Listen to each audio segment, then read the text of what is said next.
चलिए हम बात करते हैं इस पे मुद्दा पे। तो यह क्रांति जो है इंग्लैंड की क्रांति, इस क्रांति को रक्तहीन क्रांति भी कहा जाता है और शानदार क्रांति भी और गौरवपूर्ण क्रांति भी कहा जाता है। रक्तहीन क्रांति इसलिए कहा जाता है कि इस युद्ध में जो है नहीं तो एक बूंद खून धरती पर गिरा और नहीं कोई व्यक्ति इसमें युद्ध करने गया, है ना। इसीलिए इसे क्या कहा जाता है, रक्तहीन क्रांति या गौरवपूर्ण क्रांति या शानदार क्रांति भी कहा जाता है। इंग्लैंड की क्रांति को किस किस नाम से जाना जाता है, तो रक्तहीन क्रांति और गौरवपूर्ण क्रांति और शानदार क्रांति के नाम से भी जाना जाता है। यह इंग्लैंड में जो 1603 ईस्वी में स्टुअर्ट राजवंश का शासन प्रारंभ हुआ, ठीक है। जो उसका जो शासक होता था वो किसमें विश्वास करता था, तो देवीय अधिकारों में विश्वास करता था। देवीय अधिकारों का मतलब ये हुआ कि जो वह भगवान से, ठीक है, भगवान से जो प्राप्त होता था उसमें विश्वास करता था।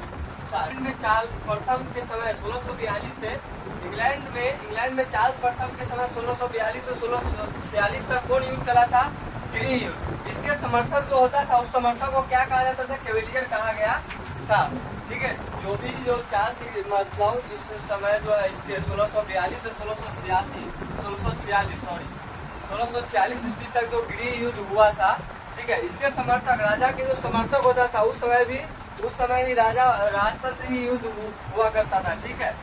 अच्छा, इस समय जो युद्ध हुआ करता था उसमें जो राजा के जो समर्थक लोग जो थे उसको क्या कहा जाता था, कैवेलियर कहा गया था, ठीक है। अच्छा, अगर मान लो यहीं से क्वेश्चन आता है कि गृह युद्ध कब से कब तक हुआ था, तो गृह युद्ध 1642 से लेके 1646 ईस्वी तक हुआ था। इसके बाद जो है गृह युद्ध के पश्चात जो है चार्ल्स प्रथम को फांसी दे दी गई, है ना। गृह युद्ध के पश्चात जो है चार्ल्स प्रथम को फांसी दे दिया और इसके बाद जो है कोई ना कोई तो शासन करने के लिए चाहिए ना। तो इसके बाद चार्ल्स द्वितीय को शासक वहाँ के बनाया गया, चार्ल्स द्वितीय को वहाँ के राजा बनाया गया। जब चार्ल्स द्वितीय को राजा बनाया गया तो निरंकुशता से जनता इनके विरुद्ध हो गए, है ना। जो भी करे वो खुद को करे, है ना।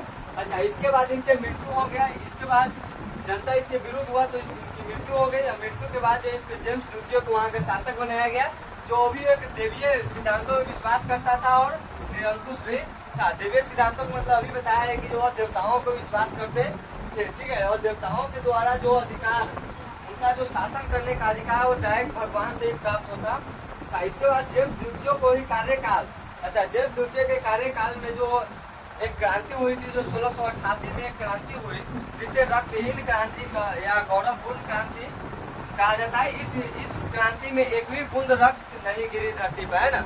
यानी यही से जो है 1688 में जो है एक क्रांति हुई थी, जिस क्रांति को क्या नाम दिया जाता है, रक्तहीन क्रांति या गौरवपूर्ण क्रांति कहा जाता है। मतलब यहीं से जो है इंग्लैंड की क्रांति को एक और नाम दिया जाता है, जो रक्तहीन क्रांति और गौरवपूर्ण क्रांति। इस क्रांति को इसलिए कहा जाता है क्योंकि इस क्रांति में जो है एक भी बूंद धरती पर जो है नहीं गिरा, है ना, और नहीं गिरा। इसके बाद होता है, इसके बाद इंग्लैंड में संसद व्यवस्था की स्थापना हुई। दुनिया का ऐसा सबसे पहला देश है जिसमें सबसे पहले संसद की स्थापना कहाँ हुई थी, इंग्लैंड में हुई थी, है ना।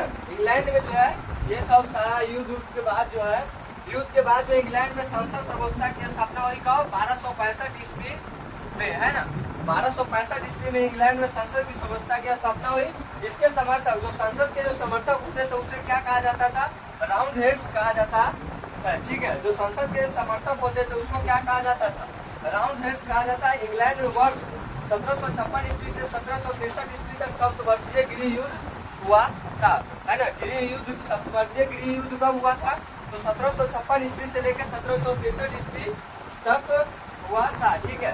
अच्छा, इसके बाद 1783 ईस्वी में जो है पेरिस की संधि के अनुसार इंग्लैंड ने 13 उपनिवेशों को स्वतंत्रता स्वीकार कर ली गई, है ना। इसके बाद जो है जब युद्ध हुआ 1756 से 1763 ईस्वी सप्तवर्षीय युद्ध हुआ। इसके बाद 1783 में क्या हुआ था, पेरिस की संधि के अनुसार जो इंग्लैंड में 13 उपनिवेशों की स्वतंत्रता स्वीकार कर ली गई थी, है ना।